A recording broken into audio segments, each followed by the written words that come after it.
Welcome back to Behind the Scenes at the Hanover Theater for the Performing Arts. This is Lisa Condit, and I'm here with Tim Evans, one of the coolest guys you'll ever meet. Not only can he direct music, but he can play the organ. We've had the pleasure of hearing him many different times at some of our special organ events, but also he's a music director for A Christmas Carol, and he breathes new life into this production every year. Tim, how are you? I'm very well, thank you. Thank you. And so, Tim, when was the first time you had met our creative crusader, Troy Siebels, director of A Christmas Carol? I met Troy many years ago when we worked together in Stoneham, and I was pleasantly surprised when I heard that he was involved in the renovation of the Hanover Theater, and I was very excited and hopeful to be a part of shows and events happening there. And so you were a part of A Christmas Carol long before it came to the Hanover Theater. Well, actually, I had never been involved with A Christmas Carol until it came to the Hanover Theater. And the prospect of using the Wurlitzer organ in the production was very exciting and intriguing to me, and has always been such a creative part of the production. So for people who aren't really familiar with an organ, a lot of people think church music. They couldn't be more wrong, right? What are some of the ways that the organ can really add that richness and depth that you go for? Well, the Wurlitzer theater organ was historically used as a part of productions during vaudeville, and really was considered a one-person orchestra. So all the sounds of the orchestra can be used, including chimes and bells. There are bass drums, there are tambourines and triangles, and all of those kinds of different sounds. And really, the versatility of the organ is such that it can make very small, very sweet sounds and huge bombastic sounds that'll just about peel the wallpaper off the walls. It's incredible. And take us the breadth of emotion that A Christmas Carol has in it, from some very dark, serious, eerie times all the way to joy, right? Yes. And again, the versatility of the instrument and of the actors also, able to portray all those different emotions, from one of the most poignant moments during the show for me is when the Spirit of Christmas Past sings "In the Bleak Midwinter," and it's very intimate and very, very, very sweet and tender. And then, of course, the appearance of Christmas Yet to Come, and the appearance of Marley, and all of those events being so dramatic and sinister. It's all very, very exciting and all kinds of different levels of emotion. But then we've got happy sounds like the horse clopping of the hooves, right? Yes. All of that, and one of the things I always enjoy is the prelude before the show begins. That gives me the opportunity to highlight the instrument from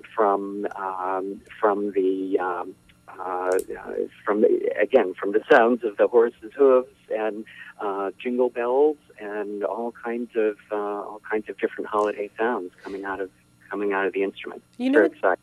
Yeah, what's amazing to me is a lot of those scenes on the London streets. First of all, the set is amazing, and we'll talk about that in a little while. But the people in the cast who are just singing these beautiful carols, right? What are some of the carols that we hear? Well, some of the carols are English in origin. Ding Dong Merrily on High and Deck the Hall with Boughs of Holly. A lot of traditional carols. Some that people may not be as familiar with.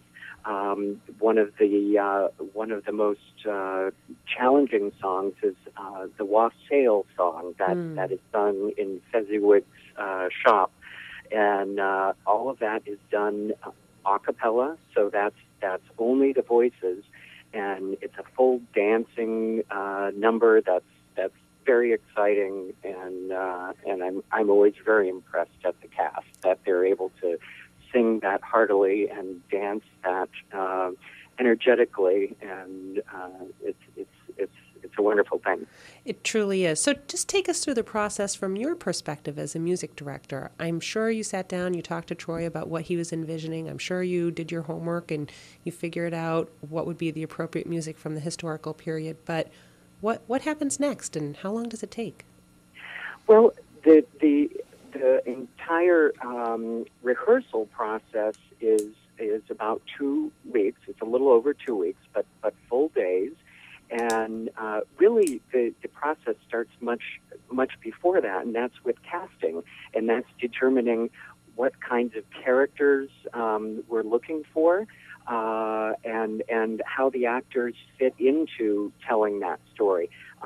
It also involves their vocal ranges, who we need as tenors and who we need as sopranos, and et cetera. And all of that comes together. And when we sit down at the first rehearsal, it involves fitting all of those characters and all those voices into the infrastructure that exists in the music. And it is a creative process. Sometimes, for instance, this year we have somebody who is playing the violin, and so they're actually playing a fiddle part during the wassail scene that we talked about before. So we utilize the cast's individual talents to tell the story. Oh, it's so wonderful. And I love that you incorporate people's musical abilities into this as well in a very appropriate way. It's extremely cool. Yeah. So what's your favorite part of the whole thing?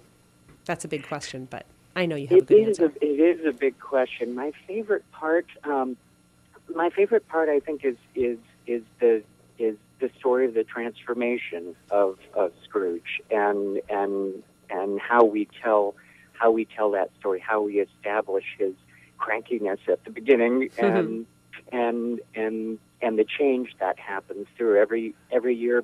People say, "Oh, you're doing the show again. It must be repetitive," and it never is for me. It's always exciting to see the story unfold, and being told in terms of the music and the cast and their individuality and what they bring to it.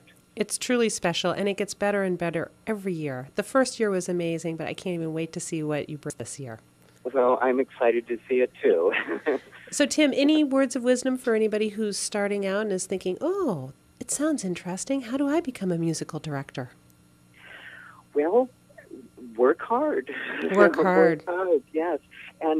But also to work towards creative solutions to challenges that come along.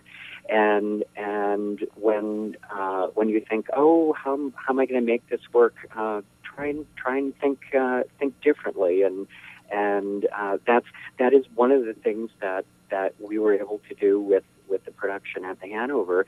Is we had this great possibility of this instrument, the mighty Wurlitzer organ, and I don't think it's being done like this anywhere else. So it really is a unique and very special application of a wonderful instrument to a wonderful production. Absolutely. And you touched on one of my favorite things about working at the Hanover Theater, and that is being surrounded by creative thinkers and problem solvers. So thanks for being part of the team.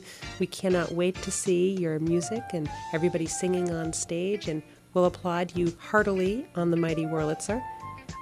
Thank you, and I'm excited to be a part of this every year. Okay, well, great. I'll see you soon, and thanks again for joining us. Thank you very much. Bye-bye.